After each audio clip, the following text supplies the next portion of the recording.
abincin nan ma har yanzu ya ƙi yayi wallahi. Salamu alaikum.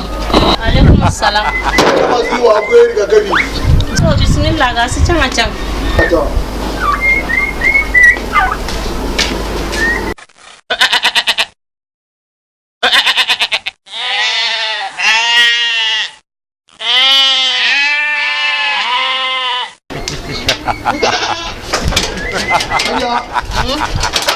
To ya za a yi? Gaskiya bunjon na ta yaro. Don haka gaskiya sai an kai ta medical so an daura ta skyna. To shi kenan. Za mu tafi da ita. Ma je mu daura ta skyna. To ba matsala. Ya yi kyau.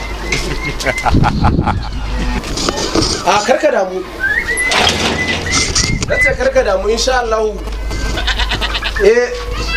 To ba matsala. Kai akuyoyin nan ma fa yunwa suke ji wallahi tallahi. Bari in je duba akuyar ko tana. Maryama! Ina akuyar nan ta tafi ne ko ta tafi yawo ne? Ina cikin ruwa zan je ba su yanzu ma. To mu je ki nuna mai ta ni ba kalle ta batun da ne mata nake. Akuyar nan ina akuyar nan ta tafi. Maryama, ina akuyar ta tafi. Na manta masu rigakafin nan ne sun zo sun tafi da ita shi yasa. Wa ya ce miki ana wa akuya da To rakabi? sun zo sun tafi da ita ne za su je su duba ta. Saboda me yasa ba za ki kira ni a waya ki ga mun cewa ran Ina riga na shafa ne.